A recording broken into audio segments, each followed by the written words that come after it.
Atenção! Começa agora uma teleaula de Física do ensino médio. Você vai assistir a teleaula de número 30. Bons estudos!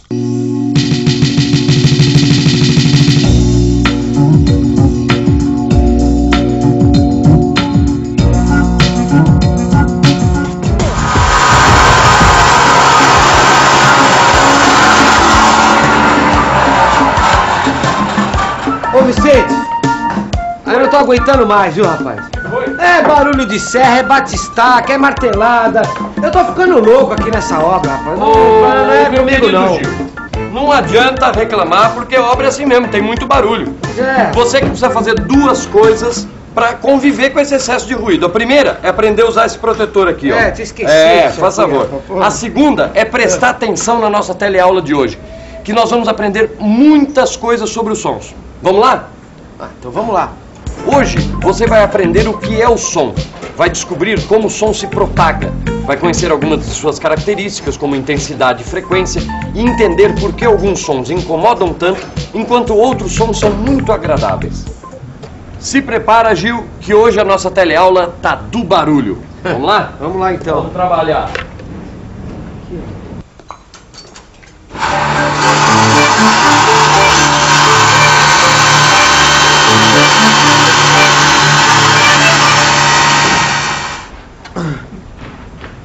Ô Vicente, como é que é essa história mesmo que você tava falando do som?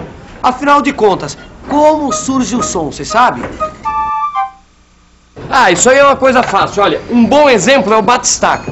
O pêndulo bate na estaca e esse choque faz com que o pêndulo, a estaca e até mesmo o ar que está em volta dele, tudo isso vibre. E é essa vibração que produz o som que a gente escuta. Ou seja, o som é uma vibração que se propaga no meio material.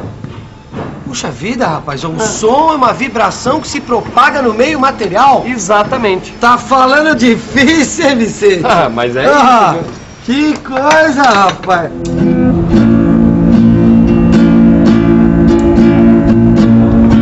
Ué, Maristela, tocando violão no serviço. É que eu ganhei esse violão de presente, daí eu resolvi trazer pra praticar nos intervalos. E eu pensei que o seu negócio era só física, né? Fique a senhora sabendo que o som tem tudo a ver com física. Por acaso você sabe como o som chega aos nossos ouvidos? Bom, para entender isso, a primeira coisa a lembrar é que os materiais vibram e aí produzem um som. E essas vibrações nos atingem graças à propagação do som. Olha só, quando eu toco nas cordas do violão, elas vibram. A mesma coisa acontece quando a gente fala. Dá uma olhadinha para esse desenho aqui. Olha só.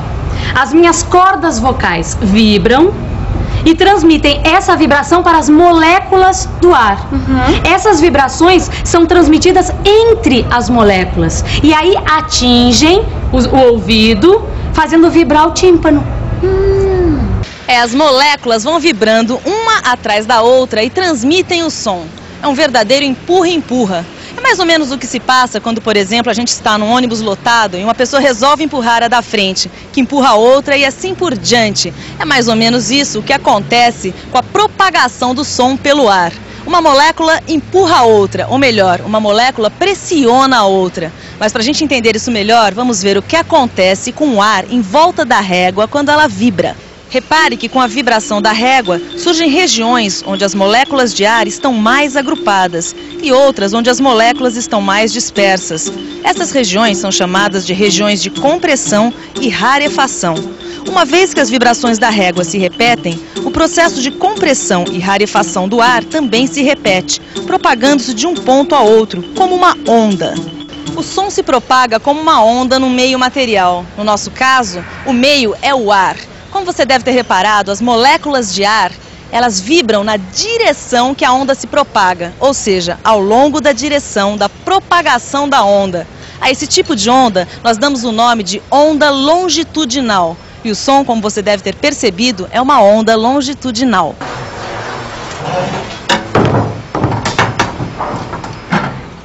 Ô Vicente, sabe o que eu tava pensando? Depois daquela sua explicação, Eu lembrei. Lembra quando tinha aqueles filmes de faroeste que o cara punha o ouvido no chão pra ouvir se os bandidos estavam mais longe, estavam mais perto? Lembro. É parecido com isso. Você sabe por que eles faziam isso? É, porque no chão ele consegue ouvir o barulho provocado pelas patas dos cavalos muito melhor. Ou seja, quando ele encosta o ouvido no chão, ele consegue perceber muito melhor as vibrações provocadas pelos cavalos. Exatamente isso. Porque o som precisa de um meio para se propagar, tá certo? E aí vale qualquer meio. Pode ser o ar, pode ser a água, pode ser o próprio chão. Peraí, não explica não que eu acho que eu já saquei.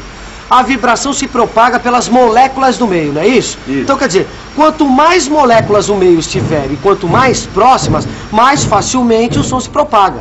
Então quer dizer, como no chão as moléculas estão muito mais próximas entre si do que no ar, o som se propaga muito mais rapidamente no chão do que no ar. Ah, sabe tudo esse menino. É isso mesmo. Quanto mais denso o meio, maior a velocidade de propagação do som.